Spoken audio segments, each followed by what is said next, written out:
I'm Emily Wilson, and I'm here at the Denver Folklore Center, and we are discussing today the Karasik Mandolin Project. The Karasik Mandolin Project is a series of videos and other activities in which we try to highlight Eli Karasik's January 5th, 1923 Lloyd Loar signed Gibson, and we highlight different players playing on it on a weekly basis on a YouTube channel. We are also trying to preserve the instrument over the long term. So it is one of the few Lloyd Loar signed Gibsons that still has its Virzi intact, and so the goal is to eventually purchase it from the Karasik family with the goal of keeping it in as close to original condition as possible.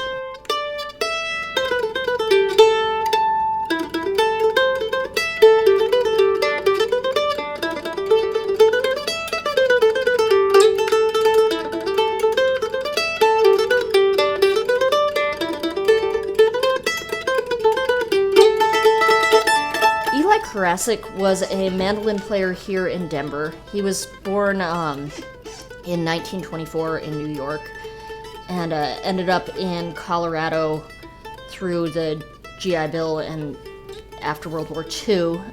He taught at a school in Climax, Colorado, and then he formed the Denver Mandolin Orchestra here in Denver, which is still a group that I'm involved in, and he ran that group until he passed away in 2015. It's a classical group. It's part of the Classical Mandolin Society of America, which is the national organization that organizes the mandolin orchestras. He was a really solid, he had a Lifetime Achievement Award with the Classical Mandolin Society of America, and he composed a lot. I've been currently going through, someone found a whole box of his transcriptions and stuff, so me and some friends have been going through that and scanning it into the computer, and also trying to learn some of those pieces as a mandolin quartet type situation. My mother played for the orchestra when I was about 11 or 12. It was probably 1999, 2000-ish. I started on violin when I was really little, and so mandolins and violins are tuned the same way. I had stayed in touch after Eli passed away with Randy Karasik, who's Eli's son, and somehow the conversation came up that his dad's mandolin was just being stored out by his brother, and that it could be nice to be seeing it used and played, and I made kind of a comment that was like, oh, I would love to use that for this. And about a month later, Randy sent me a message just saying, hey, we talked to my brother and we were thinking that it might be a good idea to let you hold on to this for a while.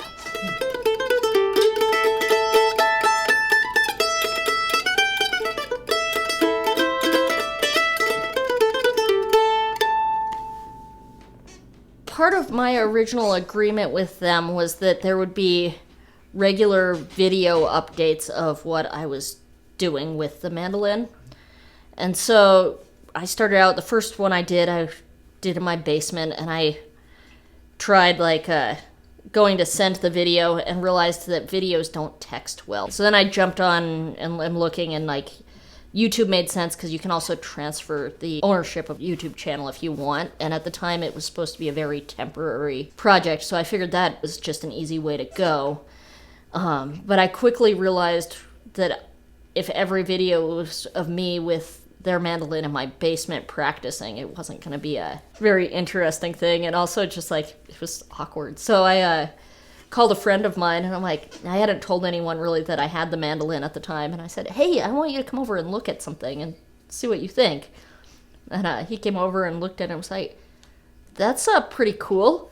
And he hadn't seen one before in person up close. I mean, everyone's seen them because a lot of the top players are on them, right? But actually getting to look at them, and I'm like, hey, could you do a video of this? And he's like, yeah, but I don't think your basement is where we should do this. Can we maybe go to your music school? So we went in on a Sunday and recorded a video, and that went pretty well. And so I sent that, and pretty soon I start getting some texts from pretty top mandolin players asking if they can do one too, and so that was kind of the start of the project.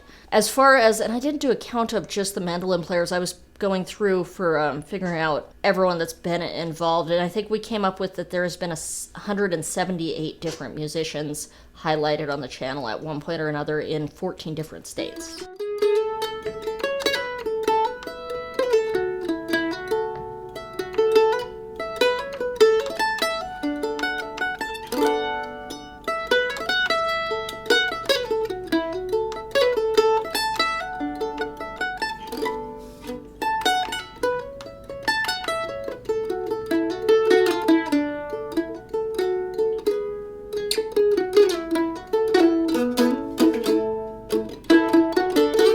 project has evolved quite a bit because at this point the Karasik family would like to be out of their mandolin.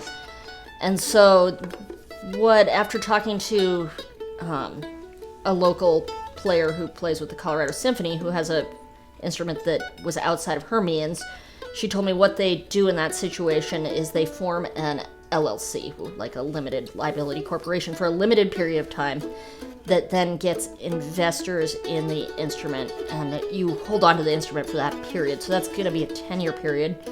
And luckily for me, one of the attorneys that has done this happens to be in Denver, and was more than happy to help me with it. Basically, they took her expensive violin paperwork and changed it over to involving this mandolin. So then we have the LLC that's currently actively getting investors in the mandolin. And then also the side thing is a couple of the people that have stepped up to do that have known me since I was a very young child in the Classical Mandolin Society, and they have been the most supportive. And there was someone that wanted to discuss the project with me that's up in Kentucky, so I called the person that funds things, and she's like, yeah, well, we'll just rent you a car, and then you can base out of Nashville and drive up and get your stuff done. So things like that are now possible, whereas before it would not have been possible for me.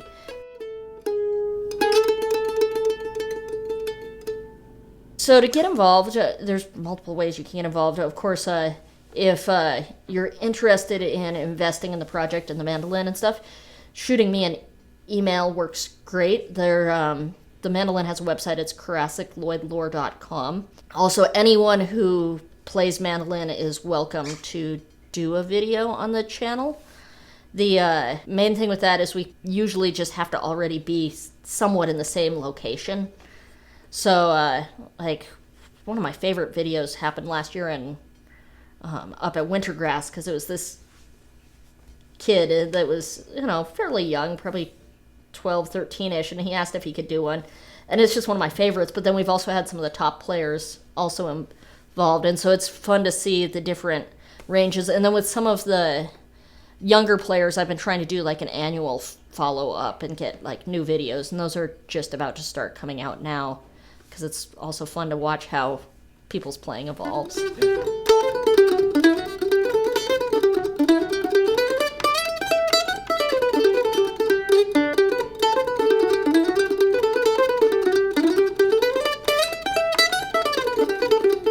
I guess the main thing right now with the mandolin thing is that I really appreciate everyone being involved in it, and we definitely are in need of a couple more supporters in the project. So if anyone's interested in investing in part of the project, I'm very open to making it work for everyone involved. Also, like, the investors get to come to an annual meeting that the mandolin is at and play music and hang out, and also just talk the business side of things. So it's and then it's a 10-year period, and after the 10-year period, the mandolin will transfer ownership again, and hopefully at that point I'll just have the funds to purchase the mandolin outright.